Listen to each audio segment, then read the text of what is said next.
आत्मा क्या है, इंसान क्या है, आदमी क्या है, जितना भी ये भौतिक मायाजाल है। और कहते हैं कि आदमी का एक आध्यात्मिक उन्नति होना बहुत आवश्यक है। वहाँ तक कैसे पहुँचे, ये जीवन हमें क्यों मिला है? बहुत सारे ऐसे प्रश्न हैं कि जब आप पढ़ेंगे, गीता पढ़ेंगे, रामायण पढ़ेंगे, महाभारत पढ़ेंगे, तो ये प्रश्न कहीं न कहीं हमसे आपसे टकराते हैं। जीवन जीते हुए भी टकराते हैं। तो इन सारे सवालों के जवाब आज हम लेंगे। स्वागत है आपका फुल स्टॉप में। हरे कृष्णा। मैं अनंत बलदेव अरविंद दास मेरा नाम है और नेटिव प्लेस तो झांसी है। पर 2 साल से मैं चित्रकूट आया हूँ हमारे जो गुरुदेव हैं उनके आदेश के अनुसार। इसके पहले मैं 9 साल केरल में रहता था, तो वहाँ पर भी हम लोग भगवत गीता का प्रचार करते थे। मैंने आईटी कंपनी में जॉब भी किया है एज ए सॉफ्टवेयर इंजीनियर, और फिर अपना फुल टाइम भगवान की प्रचार के लिए इस्कॉन में समर्पित है। अच्छा, अभी फिलहाल क्या कहते हैं, एक बीबी उपाध्याय नाम के ऐसे ही पढ़े लिखे शख्स, जिन्होंने अभी कोई एक बड़ी परीक्षा पास की है, शायद नीट की है वो। और बनारस में वो करते थे, आरटी में शामिल हुआ करते थे, तो बड़ा चर्चा हुई। तो लोगों ने ये चर्चा भी कि इस्कॉन में भी बड़े एमटेक किए हुए, बीटेक किए हुए, ऐसे हायर एजुकेटेड जो यूथ है वो शामिल हो जाता है। तो लोगों के अंदर भी एक बड़ा कौतूहल है कि इतने पढ़े लिखे लोग और इस मार्ग में कैसे पहुंच जाते हैं। क्योंकि देखो, भौतिक आधार पर देखें तो लोग यही चाहते हैं कि उनका बेटा है, नौकरी करे, अच्छा पैसा कमाए, खूब सारा पैसा हो, बढ़िया भव्य जीवन जिए। इसको, इस जीवन को लोग मानते नहीं कोई जीवन है। तो आपका आना यहाँ कैसे हुआ? क्यों आप आ गए इस मार्ग में? देखिए, ये बात तो सही है कि हर व्यक्ति की इच्छा है कि वो एक अच्छा सुखी जीवन हो। तो जब आप भगवत गीता पढ़ते हैं तो आपको पहले तो ये पता चलता है कि सुखी जीवन होता क्या है ना। थोड़ा थोड़ा दुख बीच में कम हो जाए उसको सुख नहीं कहते हैं। सुख या आनंद अलग चीज़ है ना। तो जब आपको वो पता चलेगा तो पैसे ही आप अध्यात्म में जुड़ेंगे। रही बात घर छोड़ना, जॉब छोड़ना, ये एक अलग चीज़ है ना। तो इस्कॉन में ऐसा नहीं है कि जितने पढ़े लिखे लोग जुड़ते हैं सभी घर छोड़ देते हैं या नौकरी छोड़ देते हैं। पर नौकरी छोड़ के और फुल टाइम जुड़ना, है ना, ये ऐसा है जैसे कुछ लोग आईआईटी में या आईपीएस की ट्रेनिंग्स देते हैं, अलग अलग बड़ी बड़ी एग्ज़ाम पास कराने के ट्रेनिंग देते हैं। तो वो लोग क्या है, वो भी बन सकते थे। जैसे आईआईटी का जो प्रोफेसर होगा वो भी इंजीनियरिंग कर सकता था, किसी फॉरेन कंपनी में बढ़िया पैसा कमा सकता था, लेकिन वो वहाँ रह के पढ़ाता है और बहुत सारे इंजीनियर निकाल दिए उसने। तो एक व्यक्ति अपने जीवन में अच्छे से भक्ति कर सकता है घर में नौकरी करते हुए, कोई दिक्कत नहीं है। लेकिन अगर वो चीज़ चाहे कि मैं फुल टाइम इस चीज़ को करूं और बहुत सारे लोगों को प्रचार करता जाऊं करता जाऊं करता जाऊं, तो वो पूर्णतया जीवन दे सकता है। जैसे आर्मी, हर व्यक्ति अपने घर की रक्षा करता है ना, लेकिन कुछ लोग अपना घर छोड़ के बॉर्डर पे खड़े हैं। हर व्यक्ति अपने घर की रक्षा करने में सक्षम है, लेकिन कुछ लोग वहाँ क्यों खड़े हैं अपना घर छोड़ के? तो बड़ा जब पिक्चर अपन देखते हैं तो पूरे देश के लिए खड़ा है, तो उस देश में उसका घर भी आ गया। तो हम लोग ऐसे भगवान का प्रचार कर रहे हैं तो जन मात्र के कल्याण के लिए जुड़ जाते हैं। अच्छा, जन्म मात्र के कल्याण के लिए आप जुड़ जाते हैं। तो इस दौरान आपका अपना कोई व्यक्तिगत कल्याण आपने महसूस किया क्या, कि इस मार्ग में आपका कोई कल्याण हुआ है? क्या जाना आपने, आप क्या हो? हाँ, पहले का जो हमारा जीवन था इंजीनियरिंग का या एमटेक के दौरान, उसमें और अब में परिवर्तन तो है। ये जॉब के समय में, क्योंकि जो खुशी जो है, आनंद, वो पहले उतना नहीं था। और वो चीज़ अब एक्सप्लेन ऐसे कर सकते हो आपकी, जैसे कुछ चीज़ें होती हैं, जैसे वर्क लाइफ में, है ना, हमेशा एक डर है आदमी के अंदर, है ना, प्रेशर है। तो वो कितना भी पैसा कमाता जा रहा है लेकिन उसका प्रेशर खत्म नहीं हो रहा है ना। आपके पास पैसा खूब है, पैसे से आप कितना क्या कर सकते हैं, है ना। तो उनको ये नहीं पता कि पैसा खुशी नहीं है। जैसे भूख लगी है तो अच्छा है, खाना है, भूख नहीं लगी तो क्या फायदा। तो पैसा आपको भूख नहीं खरीद सकता, खाना खरीद देगा। पैसा आपको नींद नहीं खरीद के देगा, है ना। आपको बिस्तर, बेड, अच्छा एसी रूम सब दे देंगे, लेकिन वो नींद जब नहीं आएगी ना तो गोली खानी पड़ती है। बिल्कुल, लेकिन एक बात आप अगर देखो तो कहते हैं कि खुशी तभी है जब पैसा है, सम्मान तभी है जब पैसा है। पैसा, आज कहते हैं कि पैसा नहीं है तो कुछ भी नहीं है, तुम्हारी समाज में कोई औकात नहीं, लोग तुम्हें कुछ भी नहीं मानेंगे, सच्चाई है। तो आप तो काफ़ी समय से मुझे जानते ही है। तो मैं 8 साल से, लगभग 8 साल हो ही गए हैं, बल्कि ज़्यादा ही हो गया है। तो मैं सैलरी नहीं लिया हूँ, ना कोई तनख्वाह ना सैलरी है। तो आपको मैं दुखी तो नहीं लग रहा हूँ, 1 साल से आप आ रहे हैं, है ना? तो एक्चुअली में ना, खुशी की जो परिभाषा ना वो अलग है। वो ऐसा नहीं होता कि आपको पैसा है तो, बहुत सारे पैसे वाले लोग हैं सुसाइड कर लेते हैं, बल्कि आज के समय में आप देखें पढ़े लिखे लोग ज़्यादा कर रहे हैं।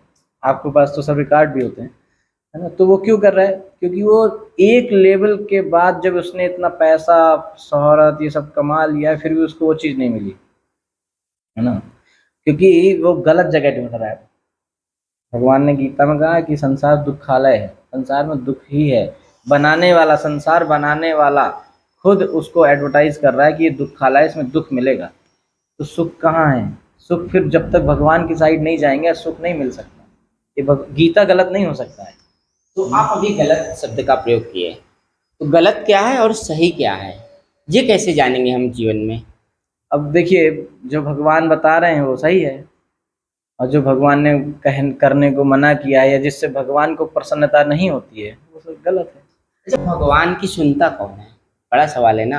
ये लड़कियां थे 15 से 20 साल वाले, ये सब जो है घर छोड़ के अपना बाहर घूमते थे। नशा, अवैध संबंध, मानसिक, तो सब वहाँ साधारण बात थी।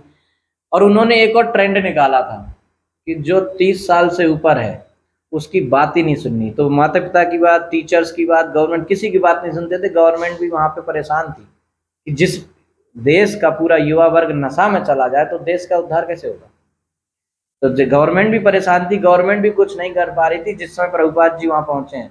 और प्रभुपाद जी से जब वो बच्चे मिले हैं, उनका उसूल था कि 30 साल से ऊपर वाले की हम बात नहीं सुनेंगे कि सब सठिया गए हैं, क्योंकि वो लड़ाई में हुआ ये जो भी है। लेकिन प्रभुपाद जी की उम्र उस समय 70 साल थी, और भारत के जो उनका इंग्लिश का जो तरीका है वो भारतीय था, लेकिन वो उन लोगों को कैसे कनेक्ट किए होंगे। तो सनातन धर्म का जो प्योरिटी वाला भाग है, शुद्धि, उन्होंने शुद्ध ज्ञान उनको दिया, है ना, प्रेम दिया, है ना। प्रभुपाद जी उनके लिए खुद प्रसाद बना के उनको खिलाते थे।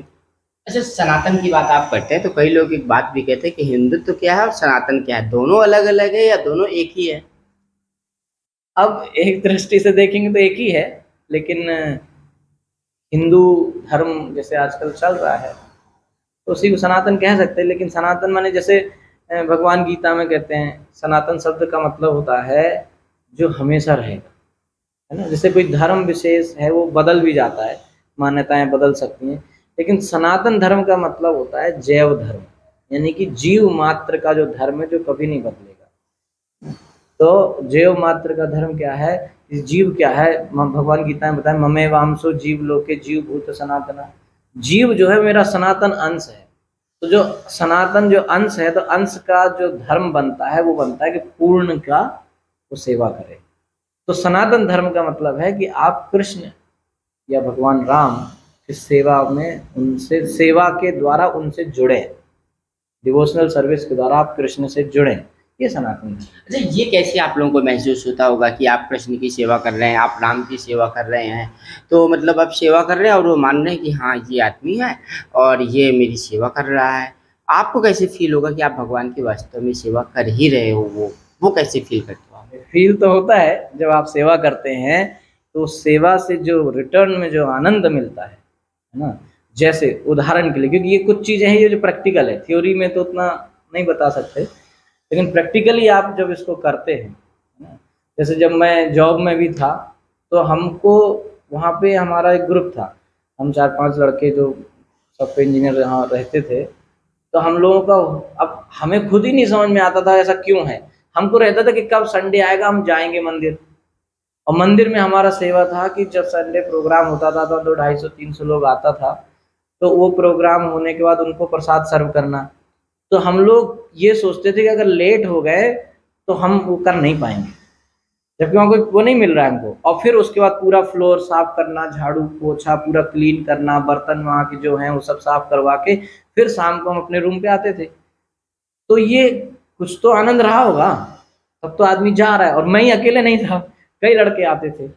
अच्छा, अभी इस इंटरव्यू के अंत की ओर हम प्रस्थान करेंगे, लेकिन अंत में भी कहते हैं ना, एक शुरुआत के सवाल हो जाते हैं, जैसे कि जानना चाहें कि आपके जीवन का क्या लक्ष्य है, तो आप क्या बताएंगे? अब इस हम लोग तो भगवान की प्रसन्नता के लिए यहाँ सेवा कर रहे हैं। जीवन का लक्ष्य तो यही है, कृष्ण प्रेम को प्राप्त करना और गुरु और कृष्ण की प्रसन्नता के लिए जीवन देना। हाँ, तो जिस तरह से गुरु और से सेवा मिलता है वही हम लोग करते हैं। और ये जैसे भगवान गीता के, जैसे आपने कहा वो लास्ट में जा रहे हैं, तो गीता के लास्ट की हम लोग बात कर लेते हैं। तो गीता की लास्ट में अर्जुन से भगवान ने कहा कि देखो अर्जुन, मैंने तुम्हें जो है सारा बात बता दिया, जो तुमने प्रश्न किया वो मैंने सारा उत्तर दे दिया। अब मैं आपको जो होता है ना लास्ट लास्ट में विशेष बात जो बता देते हैं, तो भगवान बोले लास्ट लास्ट में बिल्कुल कंक्लूजन बताता हूँ, यथेच्छसी तथा कुरु, अगर तुम्हारी इच्छा हो तो करना, ना हो तो कोई जबरदस्ती नहीं है।